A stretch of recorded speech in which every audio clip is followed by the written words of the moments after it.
오늘 요한복음 9장 1절로 3절 말씀, 우리가 나에게서 하나님은 무엇을 나타내시려는가 라는 제목으로 말씀을 전합니다.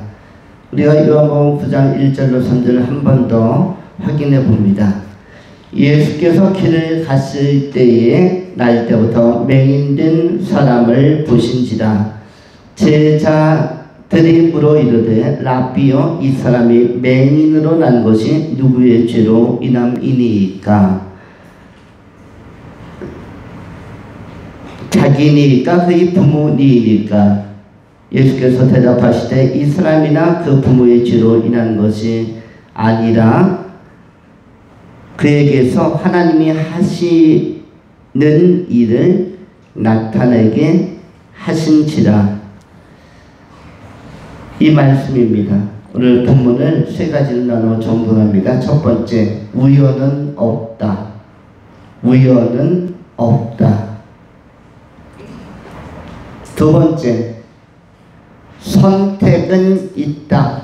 선택은 있다.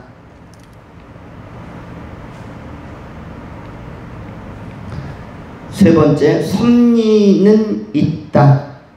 섭리는 있다. 섭리는 있다. 이렇게 세 가지로 오늘 본문을 정돈합니다. 하나님께서는 모든 인간들에게 우연이 아닌 필연 속에서 역사의 삶을 살게 하시고 또 하나님의 뜻을 나타내게 하려 하신다라고 예수님께서 오늘 선언하고 있습니다.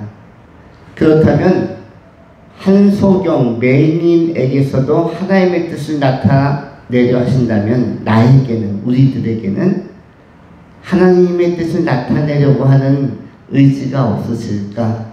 나에게도 하나님의 뜻을 나타내려고 하는 의도와 목적이 있을 것이다. 예, 초점을 맞춘 것입니다.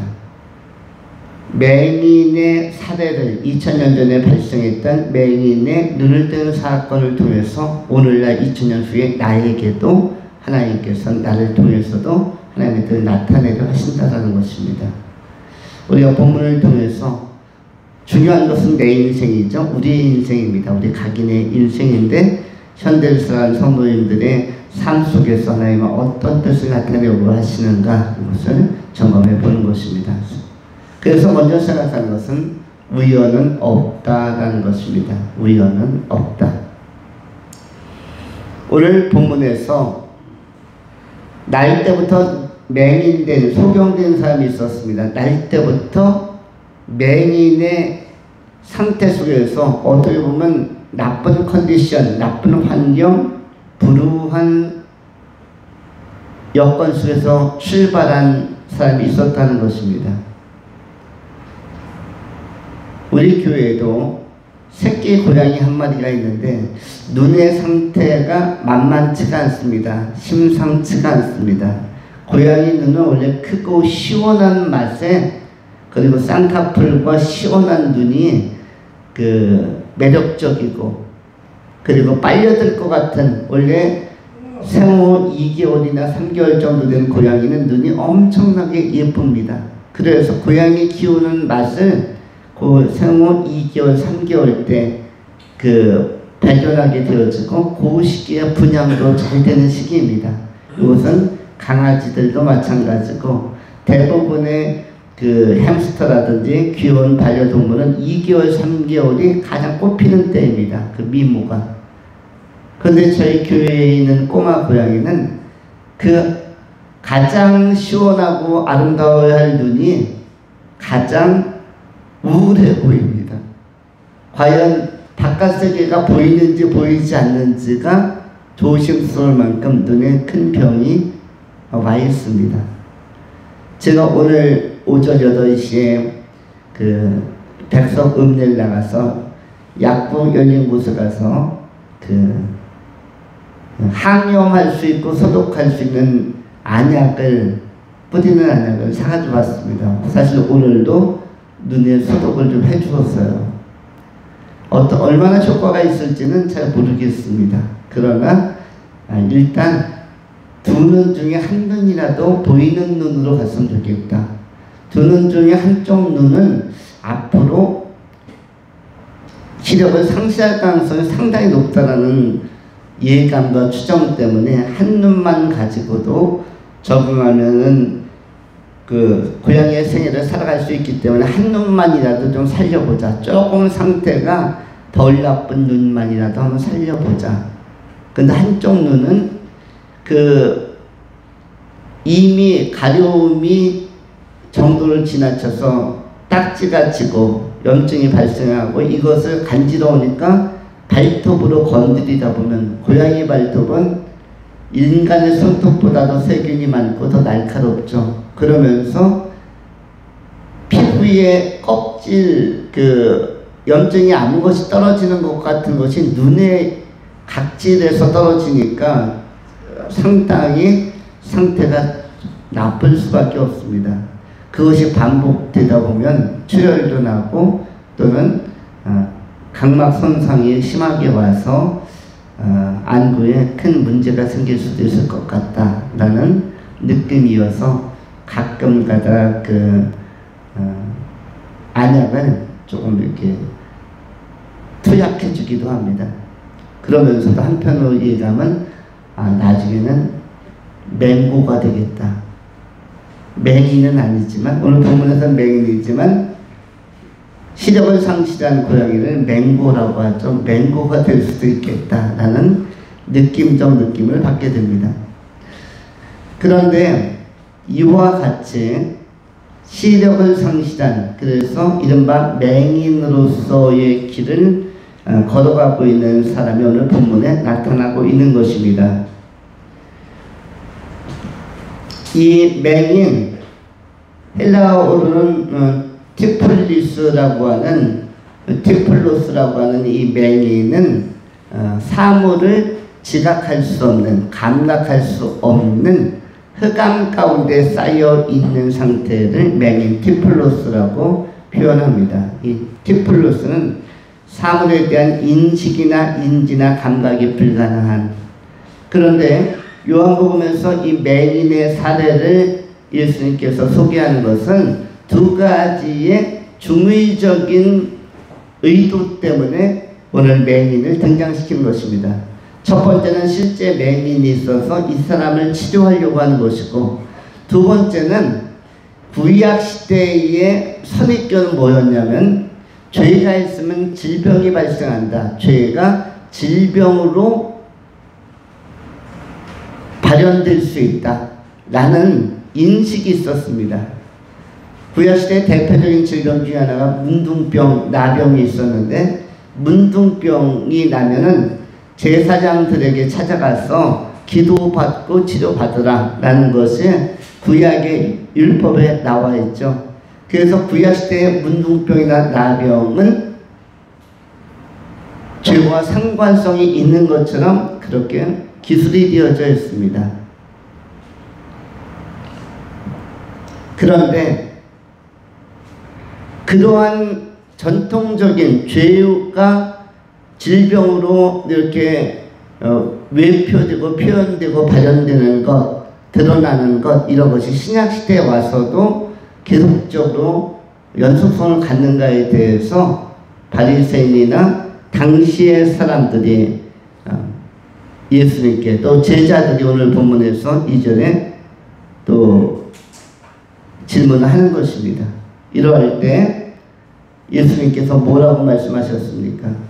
맹인이 된 것은, 날 때부터 앞을 보지 못한 맹인이 된 것은 부모님의 죄 때문도 아니고 그 사람의 죄 때문도 아니고 그 태아로부터 출발한 아이가 눈이 멀었는데 그것이 태아가 무슨 죄가 그렇게 많겠습니까?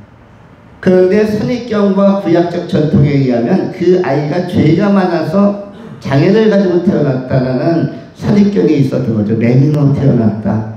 그리고 이것이 아니다. 그래서 한 사람을 인격살해하고 몰아붙이는 구약적인 선입견은 고정관념은 잘못된 것이다. 이걸 이야기해 주는 거고, 두 번째, 부모님에게 죄가 있어서 자녀에게 유전되어지는 것도 역시 나쁜 해석이고 바르지 아니한 해석이다.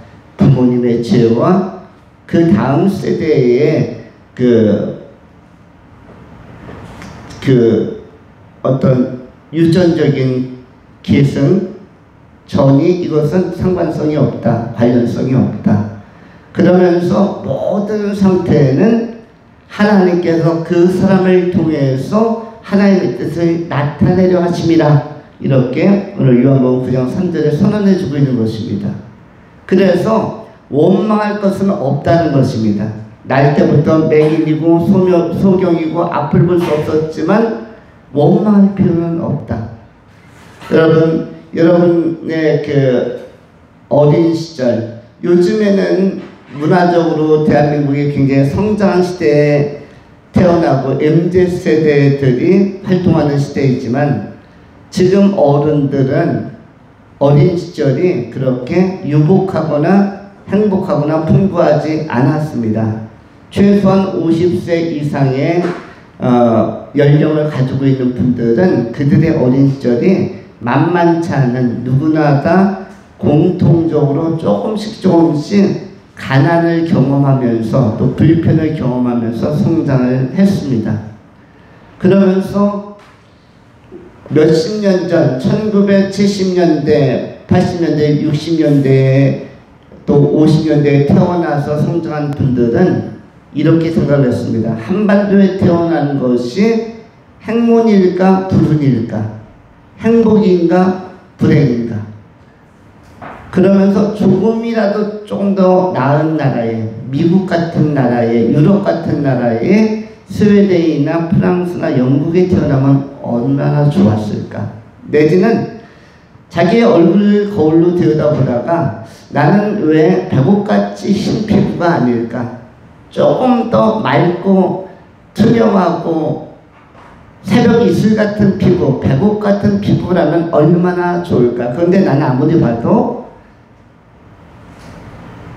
황인으로서의 황토빛 얼굴을 가지고 있고, 그래서 조금 아쉽다. 흑인이 아닌 것은 약간 다행이지만 조금 더 밝고 하얀 얼굴을, 그런 배우 같은 피부를 가지고 태어날 수는 없었을까라는 아쉬움이 어린 시절에 있었습니다. 또 부모님 환경을 보니까 우리 부모님은 왜 이렇게 어렵게 생활을 하실까? 조금 더 넉넉한 가정에 태어나는 것은 불가능한 일일까? 조금 더 안정되고 조금 더 탄탄한 가정에 내가 태어났으면 안 되었을까라는 뭐가 있었습니까? 아쉬움이 있었습니다. 아쉬움이 있었습니다. 언제? 예전에 30, 40년, 40, 50년에 태어난 분들이 그랬다는 것입니다. 오늘날 MZ세대에 태어난 그 자녀들과는 느낌이 달랐죠. 지금은 세계적인 강국으로 부상하고 안정된 나라에서 태어나기 때문에 이 느낌이 없었겠지만 이전에 성장했던 분들에게는 공통적으로 약간의 무엇이 있었다? 불만족과 의아함이 있었다는 것입니다. 그리고 아쉬움, 내가 다른 환경에서 태어났다면 나는 조금 더 좋아질 수 있고 조금 더 잘할 수 있었을 텐데 라는 아쉬움이 있었다는 것입니다. 그러나 거기에 대해서도 하나님께 묻는다면, 예수님께 묻는다면 답은 똑같습니다. 내가 왜 이런 환경 속에서 태어나서 이렇게 자랐습니까? 라고 묻는다면 그것은 네 죄 때문도 아니고 네 부모님 죄 때문도 아니고 또 민족의 역사적 죄 때문도 아니고 하나님의 뜻을 나타내려 하십니다. 제가 왜 그런 환경 속에서, 왜 그러한 그 분위기 속에서, 그런 가정에서, 그러한 나라에서 태어났습니까? 할 때 하나님의 답은 명료하다. 예수님의 답은 명료하다. 그것은 내 죄 때문도 아니고 부모님 죄 때문도 아니고 조상의 죄 때문도 아니고 민족의 죄 때문도 아니고 하나님의 뜻을 너를 통해서 나타내려 하십니다. 우리 한반도는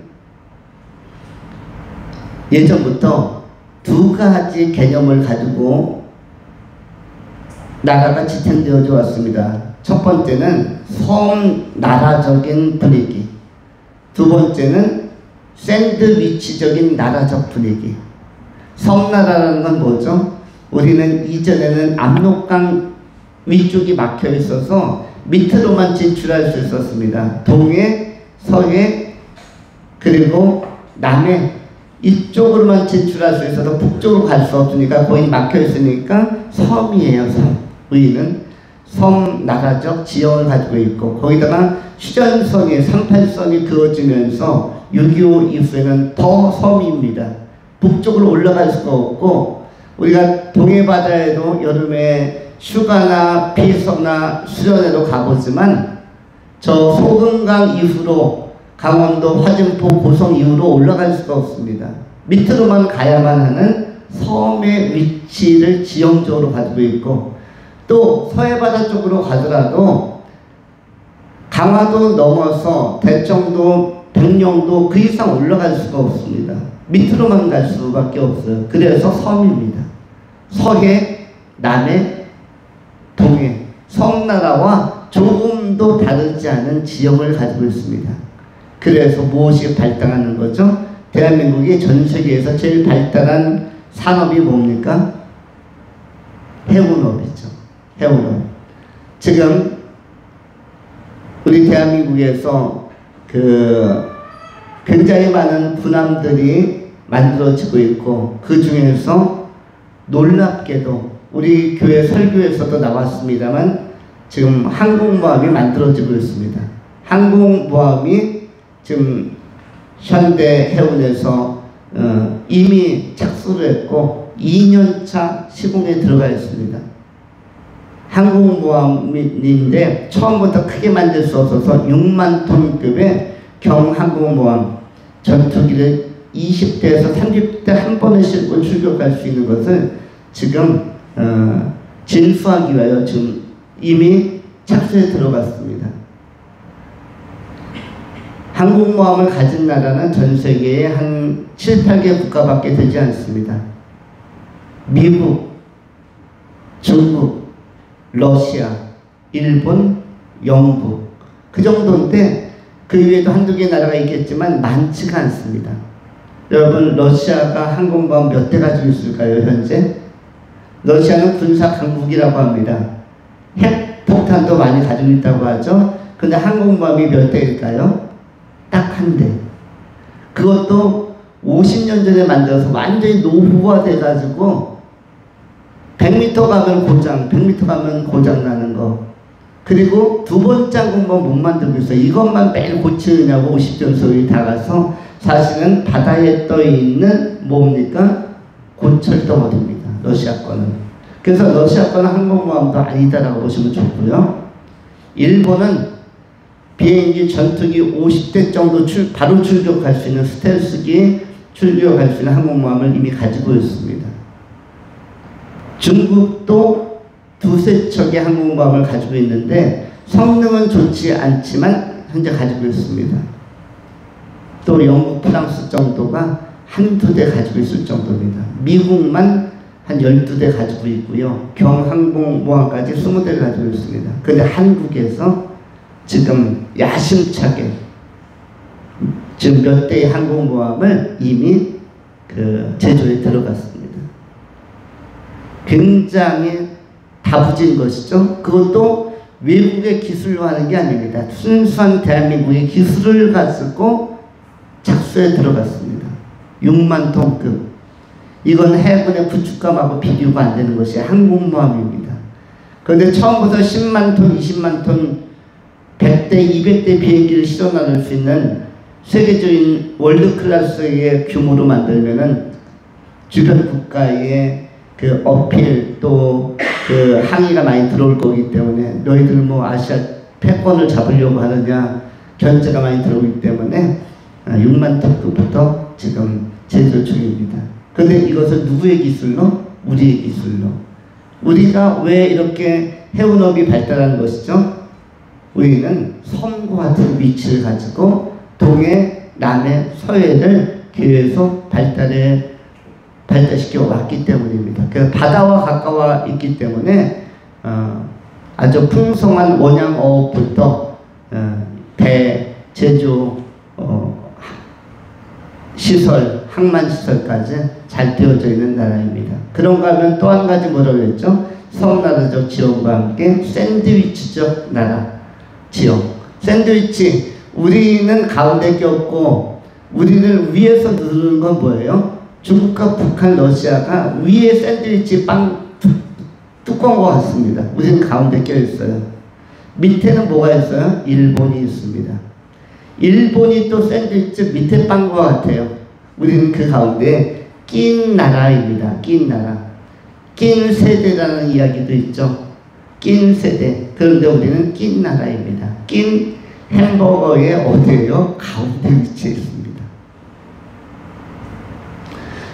보통 햄버거를 먹을 때 뭐가 핵심입니까? 가운데 있는 게 핵심이죠. 그래서 이 나라를 먹으려고, 가운데 있는 거 먹으려고 일본은 일본대로 대륙 진출을 위해서 한반도를 밟아야 하고, 중국이나 러시아나 북한은 바다로 진출하기 위해서 한반도를 또 먹으려고 또 끊임없이 무장을 하는 것입니다. 이러한 샌드위치적인 위치에서 러시아는 블라디보스톡이라는 원래 한국 땅을 갖다가 자기네 러시아 땅으로 만들었습니다. 여러분, 블라디보스톡이 뭐예요? 블라디보스톡 무슨 뜻이죠? 동쪽을 점령하다 라는 뜻입니다. 동쪽을 점령하다. 이전 세대의 역사에서 동쪽 개념은 한반도를 의미합니다. 한반도와 그 앞에 동해바다 쪽, 이쪽을 역사의 동쪽이라고. 그래서 그 찬란한 해가 떠오르는 그 바다가 있는 곳, 그래서 그 바다를 뭐라고 표현합니까? 동해라고 하죠. 우리나라 애국가는 무슨 물과 무슨 산이 마르고 닳도록으로 시작하죠? 동해물과 백두산이. 서해물과 백두산이라고 하지 않고요, 남해물과 백두산이라고 부르지 않고 모와 백두산이 동해물과, 그 동해가 해가 뜨는 곳이기 때문에, 그래서 찬란한 동방의 나라, 동방의 지국, 여기가 이제 우리 한반도에 여기가 샌드위치적 지형을 가지고 있습니다. 그리고 실제로 대한민국을 건드린 위의 샌드위치, 중국은 우리나라를 3번 점령했었죠. 중국은 우리나라를 3번 쳐들어왔었는데 3번 동안 한 500년 우리가 정복을 당했었습니다. 최초가 언제였습니까? 한나라 시절에. 한나라 시절에 한무제 한고조가 힘을 확장하면서 우리의 북쪽, 지금으로 얘기하면 저 북한 지역, 그쪽에 무엇을 만들었습니까? 지배하고 한사군을 만들었어요. 그때 우리나라의 그 정부를 이끌어갔던 세력은 고조선이었습니다. 단군 이후에 고조선, 또 위만, 이런 사람들이 고조선의 리더십을 발휘하면서 북쪽을 지키고 있었는데, 한나라에 의해서 정복을 당해서, 한나라는, 중국의 한나라는 우리나라에 4개의 군을 설치했죠. 그래서 몇백 년 동안 지배를 당했습니다. 그때 나라를 빼앗겼던 것이죠. 그 당시에는 백제나 신라는 미약했습니다. 그냥 우리 백서국보다도 작은 마을이었어요. 그 당시에 경주는 조그만 마을, 우리 백서국보다 작은 마을, 그 다음에 그 호남 지역의 전라도 지역도 작았습니다. 광주도 빛고울이지만 저 광정만한 그런 마을, 이렇게 적었는데, 북쪽에서 한나라가 북쪽을 점령하다 보니까 남쪽으로 계속 내려오는 것입니다. 그래서 이게 커지기 시작했죠. 커져서 고을고을이 사람이 사는 곳으로 나타났고, 거기에서 더 밀려나간 사람들은 일본까지, 제주도에서 일본까지 나가서 대마도서부터 본토까지 들어가서 백제의 뭘 가지고 문화를 가지고 정착하기도 하였습니다. 이렇게 이런 세월이 있었고, 그리고 나서 잘 아시는 것처럼 조선 중반에 청나라가 또 쳐들어왔었죠. 몽고족도 한번 쳐들어왔었고, 저 북쪽의 샌드위치들이 우리 대한민국을 계속 쳐들어왔어요. 몽고도 징기스칸 시대에 그 칸 시대에 쳐들어와서 삼전도에 굴욕도 있었고요. 강화도에 가면 굴욕했던, 또 남한산성에서 항복했던 그러한 그 흔적들도 있고요. 청나라가 또 쳐들어와서 병자호란 같은 것도 있었고요. 또 6.25 전쟁 당시에는 50만의 중국군이 쳐들어와서 우리가 휴전선 부근까지 밀리는 일사후퇴의 사건도 있었습니다. 그래서 북쪽의 샌드위치들이 서너 번 쳐들어와서 우리 한반도를 장악을 했습니다. 흔들흔들했죠. 남쪽에 있는 샌드위치는 일본도 우리나라를 3번 쳐들어왔습니다. 첫 번째 쳐들어온 것은 언제이죠? 임진왜란. 이순신 장군이 카바를 못했다면 아마 지금으로부터 500년 전에 이미 그때 일본의 영토로 바뀌었을 수도 있습니다. 왜냐하면 평양까지 다 빼앗겼었으니까. 그 임진왜란 다음에 또 뭐가 있었습니까? 일본이 또 쳐들어온 사건이 몇 년 후에 전력을 재정비해서 정유재난이 있었죠. 정유재난, 조총을 이용해서 파죽지에서 쳐들어왔었죠. 이때는 우리가 다시 한번 방비를 해서 어느 정도 그 격퇴시켰습니다. 그리고 나서 3번째 쳐들어온 게 언제였습니까? 한일 합방 시대의 일제 통치 38년의 시간이었습니다. 1945년 해방하기까지.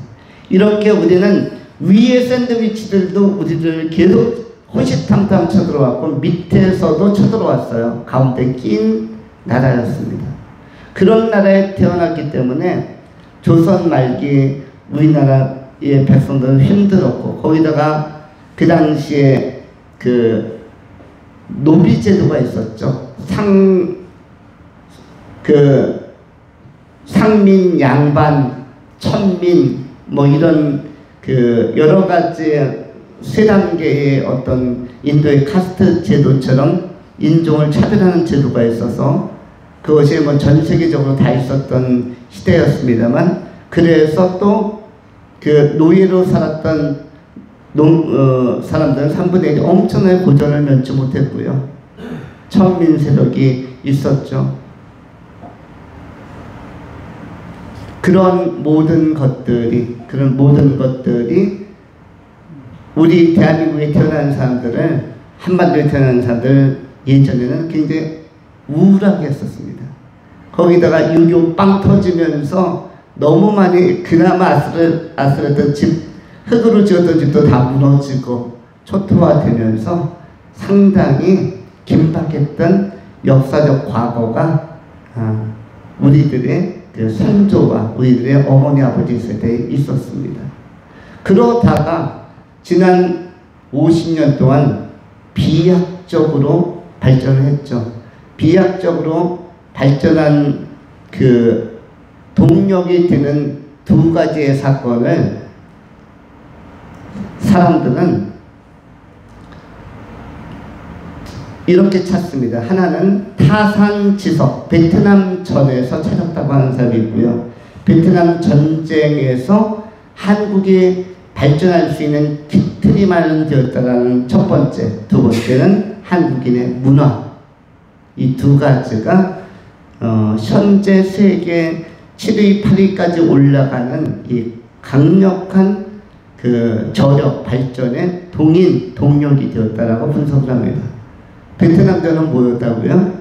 베트남에 우리 대한민국 군인들이 많이 갔었죠.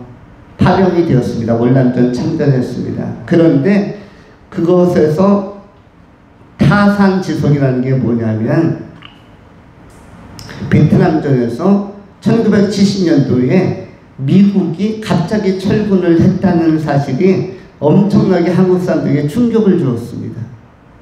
그리고 그 당시에 누가 제일 충격을 받았냐면 당시 대통령이 박정희라는 사람이었는데 이 사람이 충격을 받았어요. 왜냐하면 미국이 들어가면은 6.25 때처럼 도와주는 줄 알았더니 그냥 철군하고 발을 빼네 라는 쇼킹한 사건 선택 속에서 굉장히 충격을 받아서 이거 큰일 났다. 우리나라에서도 미군이 이제 철수해 버리면 그 당시만 해도 1970년 당시만 해도 북한이 남한보다 더 잘 살았고 군사력도 좋았습니다. 이거 6.25 같은 거 한 번 더 터지면 이제 아무도 안 도와주겠네. 미국도 베트남에서 발을 빼는 거 보니까 한반도에서도 발을 뺄 수도 있겠네. 이때 아찔해가지고 여기에서 자주국방과 자주경제를 안 하면은 나라를 빼앗기겠다. 이런 위기감 때문에 긴박하게 연구해가지고 결론을 내려서 세운 학교가 있죠. 학교를 하나 세우기로 결정했습니다. 그것이 뭐다? 카이스트입니다. 카이스트. 그래서 베트남전 1970년에 파리회담 이후에 그 종료가 되면서 미군 출군하면서 월명으로 적화되고 그 다음에 카이스트를 바로 세웠습니다. 거기에서 카이스트를 왜 세웠냐고요? 특수한 그 연구기관, 학술기관으로 핵폭탄을 만들기 위해서 플루토늄 추출을 연구하기 위한 전문기관으로 카이스트라는 대학을 세운 겁니다. 그 당시 뛰어난 스카이 대학이나 뭐 한양공대나 인하공대, 아주공대 이런 공대에서 만들 수 있는 연구할 수 있는 것이 아니고 핵폭탄이라는 특수대학에서 만들 수 있기 때문에 최고의 엘리트들만 모아서 카이스트를 세운 거죠. 대전에. 그리고 플루토늄을 1971년부터 추출 연구에 들어가서 1984년까지 계속 연구를 해서 거의 핵을 다 만들어 놓은 상태였습니다. 그런데 한국이 핵을 가지면 어디가 또 위기를 느끼죠? 일본이나 중국이 우리도 만든다, 북한도 만든다 해가지고 통제됐습니다. 너희들 그러면은 진짜 철군한다. 니들이 뭐 핵을 만들든 말든 우리 진짜 미국은 빠진다. 그래서 그 당시에 1984년에 강성인 지도자가 전두환이라는 사람이었는데 이 사람도 쫄아서 우리 안 할 테니까 포기할 테니까 철군하지 말라 이렇게 해가지고 대신 경제적인 걸 지원해 달라 해서 그때서부터 나라가 굉장히 많이 올라갔습니다. 북한을 압도하고 역전한 시기가 바로 그 시기라고 보시면 좋습니다. 그리고 자립 경제 때문에 새마을 운동이라는 것이 고전 70년대에 나타난 것입니다. 이곳이 카이스트가 오늘날 우리나라에서 극강의 대학으로 자리 잡은 비하인드 스토리 그리고 팩트라고 할 수가 있습니다. 이것은 뭐다? 타산지석. 베트남이 망하는 거 보니까 정신이 바짝 난다. 그 결과로 치고 올라와서 지금 한국이 엄청난 군사력을 갖게 되고 경제력을 갖게 된 것입니다. 또 한 가지는 뭐다? 한국인들이 가지고 있는 기본적인 강점이 있는데 그건 문화라는 것입니다. 문화 중에서 세 가지 아주 독보적인 문화가 있는데 첫 번째는 전 세계에서 가장 뛰어난 한글이라는 언어를 가진 나라입니다. 24개의 그 부수적인 그 기역, 니은, 아야, 오요 이걸 가지고 1만 1000개의 단어를 만들어낼 수 있는 나라가 어느 나라가? 대한민국이다.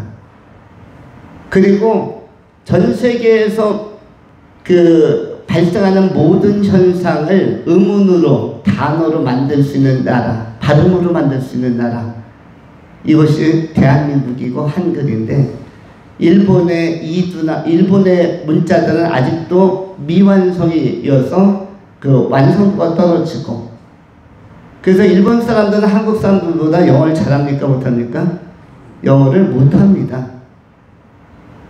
그래서 옛날 어른들은 저를 포함해서 영어를 잘 못하는데 이유가 뭐죠? 발음이 엄청나게 나쁩니다. 요즘 아이들 표현으로는 발음이 굉장히 구리죠. 왜 그렇습니까? 일본의 영향을 받았기 때문에. 왜냐하면 일본 사람들은 문자 자체가 정확한 표현이 되지 않는 미완성의 글을 가지고 쓰는 나라입니다. 그런가 하면 중국은 한문이 총 몇 단어를 가지고 있는지 아시나요? 한문이 총 몇 단어입니까? 한문은 상형 문자로 그림을 그려가지고 그걸 압축해서 느낌으로 글자를 만들었는데 총 52,000개의 한문이 있습니다. 대한민국에서는 그 중에서 기본 천자만 갖다가 책으로 만들어서 천자문만 있는 줄 알겠지만 천자문이 아니라 52,000자문이 바로 중국의 한문입니다. 이걸 갖다가 익히기도 어렵고 쓰기도 어렵고 특별히 뭐에서 어렵냐면 타이핑 칠 때 컴퓨터 시대가 되면서 이거를 52,000자를 타이핑으로 두드리기가 되게 어렵대요. 우리 한글이나 영어 자판은 영어는 ABCD로 하니까 자판이 잘 나오고 한글은 한글대로 기억 니은으로 배열되어 있으니까 또 자음과 모음으로 구성되어 있으니까 자판에 다 담기가 좋은데 한문은 52,000개가 다 다르기 때문에 그렇기 때문에 굉장히 그 컴퓨터로 자판 만들기가 어려운 문자라고 합니다. 그래서 우리 대한민국이 가지고 있는 이 한글이 세계에서 그야말로 첫 손가락에 꼽을 만큼 우월한 문자, 우월한 문화를 가지고 있고 그 당시에 뛰어난 석학 세종대왕을 우리가 배출한 것도 지도자로 또 잘 모신 것도 굉장한 행운 중에 하나라고 할 수가 있습니다. 그 다음에 문화 가운데는 우리나라만의 문화가 굉장히 많이 있는데 젓가락 문화. 여러분 동남아 사람보다는 우리 대한민국 사람들이 머리가 좋다고 하죠. 이유가 뭡니까? 유럽 사람들보다도 우리 대한민국 사람들이 머리가 좋은데 사실 인간의 두뇌는 똑같습니다. 흑인이나 백인이나 황인이나 IQ는 똑같습니다. 원래는. 왜냐하면 여러분 흑인들보다 여러분의 머리가 좋습니까? 똑같습니다. 여러분 오바마가 흑인인데 오바마 변호사 대통령보다 여러분이 똑똑하다고 생각하십니까? 얼마나 똑똑하십니까? 오바마보다 얼마나 영어를 더 잘하세요? 제 생각에는 여러분보다 오바마가 더 뛰어날 것 같아요. 그는 흑인이에요. 흑색 피부를 가지고 있습니다. 그런데 우리는 선입견을 가지고 있죠. 흑인들은 우리보다 머리가 나쁠 것이다. 근데 나쁜 게 아니라 우리 한국인들이 일반적인 민족보다는 굉장히 뛰어난데 그것이 바로 뭐냐면 젓가락을 쓰기 때문에 이 손가락을 쓰는 그래서 정확하게 음식을 집을 수 있는 이 기능은 두뇌로 바로 연결되어서 두뇌의 뇌의 활성화를 촉진하고 머리를 좋게 합니다. 그래서 포크보다는 뭐가 좋다? 유럽의 포크 문화보다도 젓가락 문화가 좋고 그 젓가락은 평생 동안 하는 게 좋습니다. 100세가 넘어도 뭘로 음식 반찬 짓는 게 좋아요? 젓가락으로. 젓가락을 계속 사용하는 것이 손가락을 쓰는 문화가 굉장히 우수하게 하고 그 사람의 뇌를 활성화하게 하는데 이러한 젓가락을 쓰는 문화권이 그렇게 많지 않고 한국은 굉장히 역사적 그 과거로부터 오래전부터 이 문화가 발달되어 있어서 한국 사람들이 전체적으로 다 뛰어나다는 것입니다. 한국은 현재 그 G7까지는 올라갈 수 있겠다라는 전망을 하는 분들도 있어요. 이렇게 작은 나라가 샌드위치적인 상태에 있는 나라가 어떻게 세계에서 2위, 3위, 4위까지 올라갈 수 있겠는가? 그런데 가능하다고 합니다. 왜냐하면 한국인들은 모든 경쟁 분야에서 하나도 뒤지는 분야가 없대요. 어떤 분야에서 전 세계를 놓고 볼 때에도 한국인은 모든 분야를 다 할 수가 있는데 그 분야마다 정상까지 갈 수 있는 기능과 잠재력을 다 가지고 있다고 합니다. 영국이나 프랑스를 넘어설 수 있는 힘도 가지고 있다고 합니다. 그리고 요즘 독일이 세계 2위, 3위를 엄청나게 오랫동안 누려왔는데 그 나라도 따라잡을 수 있는 힘이 있다. 한국인들이 모든 분야, 한두 분야만 잘하는 게 아니라고 합니다. 모든 분야의 경쟁력이 다 그 활성화되어 있어서 미국 정도를 제외하고는 다 잡을 수 있다. 물론 이것이 앞으로도 많이 노력하고 연구해야만 가능한 것이 되겠죠. 지속적으로 노력하고 지속적으로 모든 국민들이 함께 뛸 때만 가능한 일이라고 생각이 듭니다. 그러나 현재는 굉장히 많이 좋아진 상태입니다. 과거보다. 또 한 가지는 발효 문화가 한국이 가진 굉장히 우리 한국 사람들을 강하게 하는 요소라고 합니다. 발효 문화 중에 대표적인 것이 뭐라고 하죠? 발효와 부패는 같은 개념인데 너무 심하지 않은 부패를 발효라고 하죠. 그래서 적당하게 잘 사겨지고 대표적인 것이 김치 문화, 그리고 또 한 가지가 청국장 문화, 간장, 된장, 고추장, 청국장, 막장, 이런 것들이 전부 다 뭐가 발효 문화의 산물인데 이것이 우리 인간에게도 굉장히 건강함과 또 우리의 그 몸 상태를 좋게 할 수 있다고 합니다. 우리가 유럽 사람이나 미국 사람들은 체형적으로 보면은 나이가 들수록 그 질병이 유발될 수 있는 체형을 많이 먹거리들을 가지고 있습니다. 그런데 우리 한국의 발효식품들은 몸을 좋게 하는 쪽으로 작용할 수 있는 것으로 그렇게 연구 결과들이 나오고 있죠. 그래서 우리가 그냥 매일 부모님이 된장찌개 끓여주고 청국장 끓여주고 이런 것들이 나쁜 건지 가난해서 어려워서 또 음식 솜씨가 없어서 그런 줄 알았더니 그게 아니라 굉장히 이것이 좋은 것이었구나. 한국인에게 있어서 굉장히 우리가 성장할 수 있는 기반이 되는구나. 우리가 문화적으로 뛰어나다. 물론 아이돌이나 뭐 연예인들의 세계적인 그 활동은 말할 것도 없을 것입니다. 자, 그러면 무엇이다? 우리가 이 한반도에 태어난 것이 무엇이 아니라 우연이 아니었다라는 것입니다. 우연이 아니었다. 오늘 본문에서도 한 사람이 맹인으로 태어난 것이 무엇이 아니었다? 우연이 아니었다. 우연이 아니었다.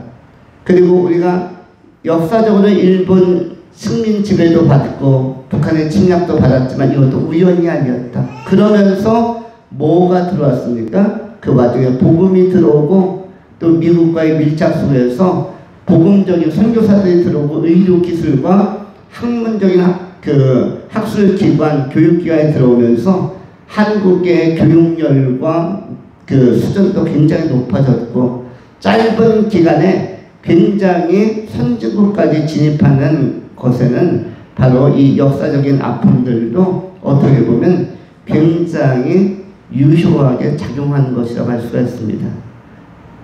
그 중에서 제일 좋은 것은 복음이 들어왔다는 것이죠. 영적인 맹인이었는데 우리가 한반도가 전부 다 소교의 국가, 맹인의 국가였습니다. 진리를 알 수 없는 국가였죠. 선교사님들이 복음이 들어오기 전까지 우리가 강한 나라였다라면 대원군의 세국 정책으로 말미암아서 나라가 너무 강해서 미국의 그 접근도 막아버리고 프랑스, 영국의 접근도 막아버리고 선교사님들이 들어오는 배도 막아버리고 대동강에서 그냥 침몰시켜버리고 다 격퇴를 지금까지 2023년까지 하고 있다면 복음이 들어오지 못할 수도 있습니다. 근데 우리가 약했기 때문에 선교사님들도 허용하고 미국의 과의 연계점도 찾을 수가 있었고 이런 것들이 오늘날 결과론적으로는 선리적으로는 우리에게 유익함으로 작용하고 있다는 것입니다. 우연은 없다. 필연이 있을 뿐이다. 그렇다면 어떻게 적용하면 좋겠습니까? 지금까지 나의 나된 것은 주의 은혜라. 지금까지 우리가 살아온 모든 것은 하나님의 계획 안에 있었다. 민족의 역사도 내 개인의 역사도 하나님의 손길 안에 계획 안에 있었다. 이것을 꼭 인정하면서 하나님의 주권을 인정하면서 나간다면 우리가 때로 아픔도 올 수 있고 시련도 올 수 있지만 감사함으로 여기에도 하나님의 뜻이 있겠지. 여기에도 하나님의 계획이 있겠지. 하나님의 더 깊이 있는 심도 깊은 섭리적 차원, 경륜적 차원이 있겠지. 이렇게 우리 인생 해석을 하면서 살아간다면 감사함이 더 넘치게 될 것입니다. 오늘 본문에 그 맹인은 날 때부터 맹인이었지만 예수님께서 명쾌하게 해석을 해주는 것입니다. 이것은 하나님의 섭리를 나타내기 위함이다. 그리고 이 사람은 예수님을 결정적인 때에 만나 눈을 뜨는 그런 개안의 기쁨을 맛보게 되어집니다. 우연은 없습니다. 우리의 삶은 하나님이 주도하시고 인도하시는 필연만이 있음을 우리가 인정하면서 범사에 하나님과 동행하며 나가실 수 있기를 축원합니다. 두 번째로 선택은 있다. 선택은 있다. 우연은 없으나 우리가 인간이 생각하고 있는 행복은 전부 다 해픈으로부터 발생합니다. 이른바 운이란 단어를 쓰고 운수가 대통한 날이라는 단어도 쓰고 운빨이 따랐다라고 얘기하지만 운으로서 운수로서 인생을 풀면은 그것의 결과물이 좋지가 않습니다. 여러분 영어 단어 중에서 행복하면은 뭘로 표현하죠? 어떤 단어로? 뭐 해피, 해피니스 이런 걸로 표현하죠. 그런데 그것이 뭐에서 발생한 단어이죠? 해프닝. 우연히 지갑을 주웠는데 거기에 배지수표가 들었더라. 우연히 길 가다가 넘어져서 아우 운수 나쁜 날인 줄 알았는데 뭐 딱딱한 거에 부딪혀서 눈이 막 밤탱이가 되어서 부어올랐는데 보니까 황금덩어리가 머리를 부딪혔더라. 그래서 백만장자가 되었다. 그 한 덩어리 내 머리 부딪히는 황금덩어리 갖다 내다 팔았더니 700억을 주더라. 이것이 뭡니까? 와 해피하다. 우연하게 해프닝으로 넘어졌는데 내가 내 인생이 역전되었다. 그런데 이런 것을 기대하게 되었지만 인생은 굉장히 힘들어지는 것이죠. 우연히 그런 것이 온다 할지라도 참으로 좋은 일이 우연히 온다 할지라도 그것을 우리가 그냥 어쩌다 한번 나타날 수 있는 현상으로 보고 거기에 의존하지 않고 우리가 땀 흘려서 좋은 선택을 하는 것이 가장 삶을 잘 사는 것입니다. 오늘 본문에서 이 맹인은 누구와의 만남을 선택하게 된 것입니까? 예수와의 만남을 선택하게 된 것입니다. 인생에서도 마찬가지입니다. 삶의 방향이 무엇인지, 인생이 무엇인지, 또 미래가 어떻게 펼쳐질지를 감지할 수 없는 인간, 어떻게 보면 미래에 대한 감각이 없는 그러한 영적인 맹인의 입장에서는 제일 좋은 선택을 오늘 본문의 주인공처럼 해야 되는데 그것은 예수를 만나는 것입니다. 어느 시대에나 2000년 전에도 1000년 전에도 100년 전에도 50년 전에도 현대에도 가장 좋은 선택, 가장 바람직한 선택은 예수를 만나서 영적 눈을 뜨는 것입니다. 주 예수보다 더 귀한 것은 없고 주 예수를 만나는 것보다 더 귀한 일은 없는 것입니다. 과거의 세대나 현재의 세대나 앞으로 미래에 태어날 세대들에게도 미래에 자라날 세대에게도 역시 그들의 가장 귀한 선물, 가장 가치있고 보배로운 사건은 예수 그리스도를 만나서 먼저 영적 눈을 뜨고 그리고 예수 그리스도와 하나님 나라를 바라볼 수 있는 믿음을 키우는 것이 가장 그 삶을 행복하게 하는 최고의 사건이라고 할 수가 있습니다. 오늘 이 시대에도 가장 큰 사건 그리고 주제는 예수를 내가 바르게 만나는 것입니다.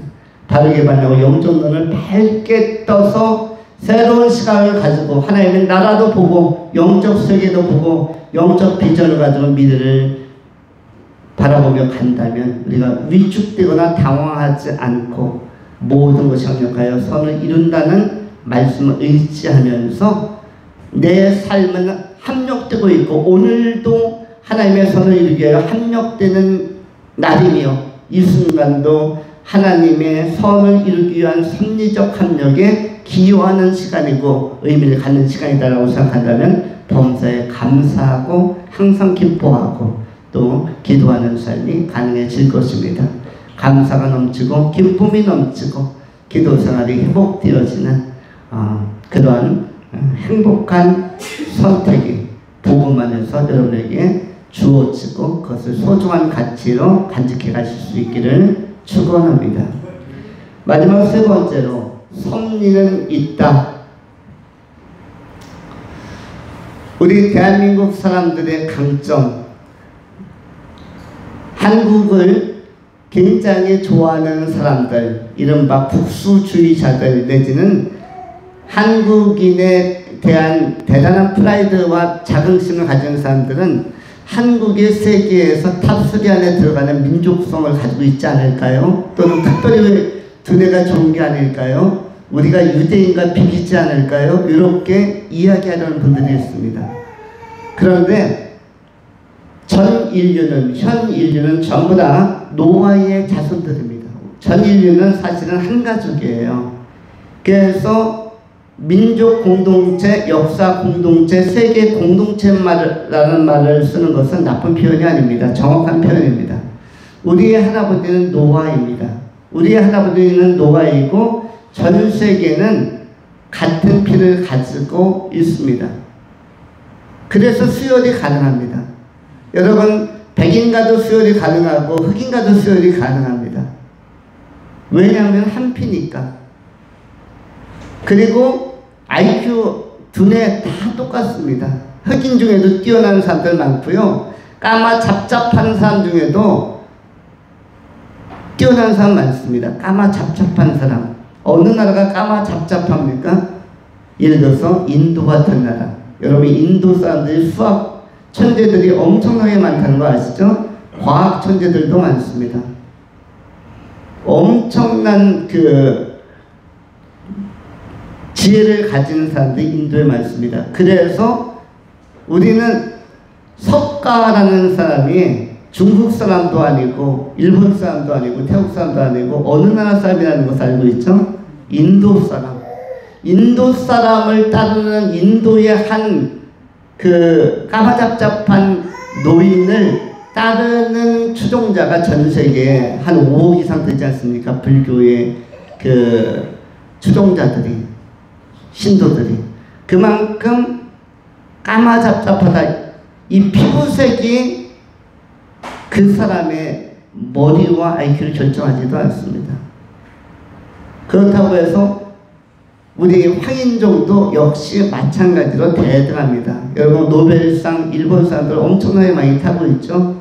그리고 일본이라는 그 섬나라가 세계에서 랭킹 2위까지 굉장히 오랫동안 군사력 경제력을 유지하는 게 심상치 않은 일입니다. 어떻게 발달한 유럽이 아니라 섬나라 하면은 문화도 약간 폐쇄적일 것 같고 대륙과 교류도 적을 것 같은데 어떻게 세계 2위를 유지할 수가 있나요?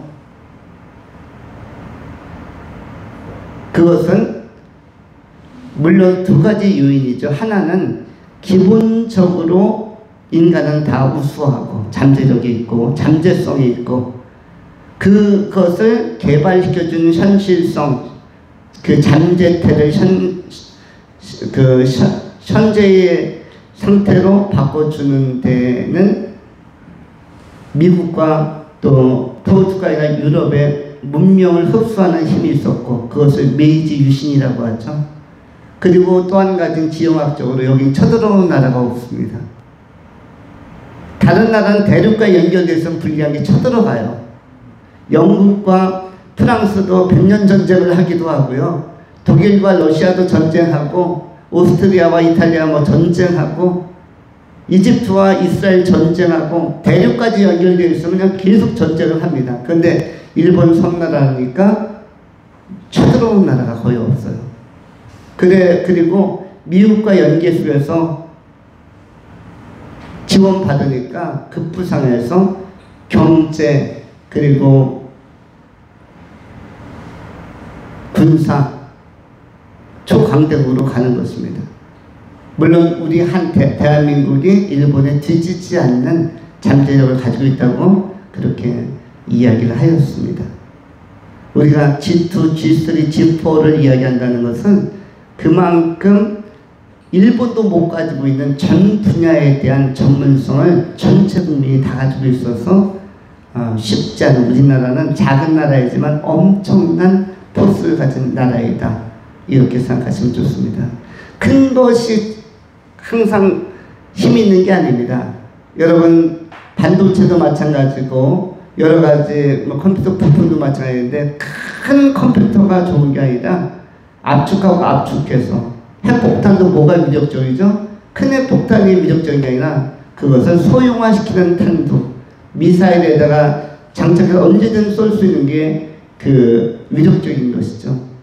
여러분 북한의 핵은 위협적입니까 아닙니까? 현재 2023년 기준으로 오늘 기준으로 북한의 핵은 위협적이에요? 위협적이지 않아요? 오늘 전쟁 발생하면은 위협적입니까? 위협적이지 않습니까? 위협적이다라는 의견과 위협적이지 않다라는 의견이 있어요. 오늘 전쟁하는 북한은 지금 핵폭탄 한 40개 정도 가지고 있습니다. 근데 오늘 전쟁 나요. 그러면 남한이 이깁니까? 북한이 이깁니까? 오늘 기준으로 40발의 핵폭탄을 가지고 있는 북한이 유리하다는 분들도 있고 아니다. 우리 남한이 무조건 이긴다 라고 땡치는 사람도 있고 객관적으로 보면 어디가 유리해요? 핵폭탄 가진 나라가 무조건 유리하죠. 핵을 먼저 쏘면은 우리가 아무리 좋은 미사일이나 폭격기 가지고 떠도 먼저 40발 맞으면 대도시 중심으로 우리 양주 사람들은 아슬아슬하게 핵폭탄 떨어져도 살 수도 있고 저 피해를 볼 수도 있는데 왜냐하면 양주를 겨냥하진 않습니다. 서울이나 의정부 정도 겨냥할 텐데 우리는 그 여파를 얼마만큼 영향받을지는 잘 몰라요. 그러나 우리는 직접 받지는 않지만 대도시를 때릴 겁니다. 인천 때리면 그 옆에 부천이나 이런 데 영향 다 받을 것이고요. 그런데 오늘 전쟁 나면 우리나라가 이깁니다. 왜 그렇습니까? 오늘 당장부터는 우리나라가 이겨요. 평화통일을 이룰 수가 있습니다.